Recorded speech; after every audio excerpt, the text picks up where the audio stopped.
ವೀಕ್ಷಕರೇ ನಮಸ್ಕಾರ. ಈ ವಿಡಿಯೋದ ಮೇನ್ ಅಪ್ಡೇಟ್ಸ್ ಬಗ್ಗೆ ತಿಳಿಯೋದಕ್ಕಿಂತ ಮುಂಚಿತವಾಗಿ ನೀವು ಅಪ್ಪಟ RCB ತಂಡದ ಫ್ಯಾನ್ಸ್ ಆಗಿ ಕಂಡು ಬಂದಲ್ಲಿ ದಯವಿಟ್ಟು ಈಗಲೇ ವಿಡಿಯೋಗೊಂದು ಲೈಕ್ನ ವ್ಯಕ್ತಪಡಿಸಿ.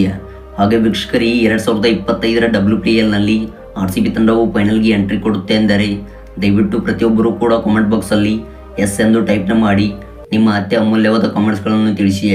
ಮತ್ತು ಇದೇ ರೀತಿ ಸ್ಪೋರ್ಟ್ಸ್ ಮಾಹಿತಿಗಾಗಿ ದಯವಿಟ್ಟು ನಮ್ಮ ಚಾನಲ್ನ ಈಗಲೇ ಸಬ್ಸ್ಕ್ರೈಬ್ ಮಾಡಿಕೊಂಡು ಅಲ್ಲೋ ನೋಟಿಫಿಕೇಶನ್ನ ಆನ್ ಮಾಡಿಕೊಳ್ಳಿ.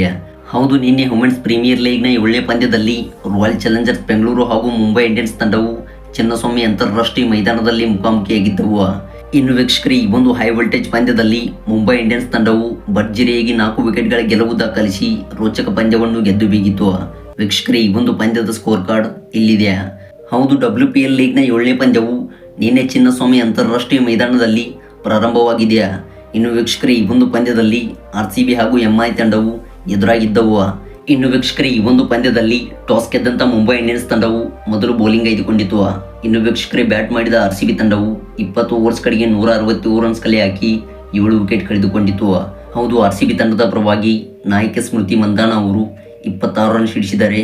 ಇನ್ನು ಎಲ್ಲಿಸ್ ಪೆರಿ ಅವರು ಸ್ಫೋಟಕವಾದ ಇನ್ನಿಂಗ್ಸ್ ಆಡಿದರು. ಹೌದು, ಆಡಿದಂಥ 43 ಎಸೆತಗಳಲ್ಲಿ 11 ಬೌಂಡ್ರಿ ಹಾಗೂ 2 ಸಿಕ್ಸರ್ ಸಮೇತ 81 ರನ್ ಬಾರಿಸಿದರೆ ವಿಕೆಟ್ ಕೀಪರ್ ಆಗಿರುವ ರಿಚಾ ಘೋಷ್ ಅವರು 28 ರನ್ ಬಾರಿಸಿದರು.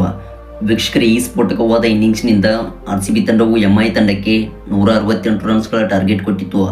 ಇನ್ನು ವೀಕ್ಷಕರೇ, ಈ ಒಂದು ಗುರಿಯನ್ನು ಬೆನ್ನಟ್ಟಿದ್ದ ಮುಂಬೈ ಇಂಡಿಯನ್ಸ್ ತಂಡವು 19.5 ಓವರ್ಸ್ಗಳಿಗೆ 170 ರನ್ಸ್ ಕಲೆ ಹಾಕುವ ಮೂಲಕ 4 ವಿಕೆಟ್ಗಳ ಭರ್ಜರಿ ಗೆಲುವು ದಾಖಲಿಸಿದೆ. ಹೌದು, ಮುಂಬೈ ಇಂಡಿಯನ್ಸ್ ತಂಡದ ಪರವಾಗಿ ಸ್ಕೈವರ್ ಬ್ರಂಟ್ ಅವರು 42 ರನ್ ಸಿಡಿಸಿ ಮಿಂಚಿದರೆ ಇತ್ತ ಹರ್ಮನ್ಪ್ರೀತ್ ಕೌರ್ ಅವರು ಅರ್ಧಶತಕ ಬಾರಿಸಿದರು. ಇನ್ನು ಕೊನೆಯಲ್ಲಿ MI ತಂಡಕ್ಕೆ ಆಸರೆಯಾದ ಅಮನ್ಜೋತ್ ಕೌರ್ ಅವರು 27 ಎಸೆತಗಳಲ್ಲಿ 34 ರನ್ ಬಾರಿಸಿ ಈ ಒಂದು ಪಂದ್ಯವನ್ನು MI ತಂಡಕ್ಕೆ ಗೆಲ್ಲಿಸಿಕೊಟ್ಟರು. ಹೌದು, ಕೊನೆಯ 6 ಎಸೆತಗಳಲ್ಲಿ ಮುಂಬೈ ಇಂಡಿಯನ್ಸ್ ತಂಡಕ್ಕೆ 6 ರನ್ಸ್ಗಳ ಅಗತ್ಯವಿತ್ತು. ವೀಕ್ಷಕರೇ, ಈ ಒಂದು ರೋಚಕವಾದ ಗೆಲುವಿನ ಮೂಲಕ ಇದೀಗ ಮುಂಬೈ ಇಂಡಿಯನ್ಸ್ ತಂಡವು ಅಂಕಪಟ್ಟಿಯಲ್ಲಿ 2ನೇ ಸ್ಥಾನವನ್ನು ಗಿಟ್ಟಿಸಿಕೊಂಡಿದೆ. ವೀಕ್ಷಕರೇ, ಇದಾಗಿತ್ತು ಈ ಒಂದು ಪಂದ್ಯದ ಬಗ್ಗೆ ಸಂಪೂರ್ಣ ಅಪ್ಡೇಟ್ಸ್. Thanks for watching.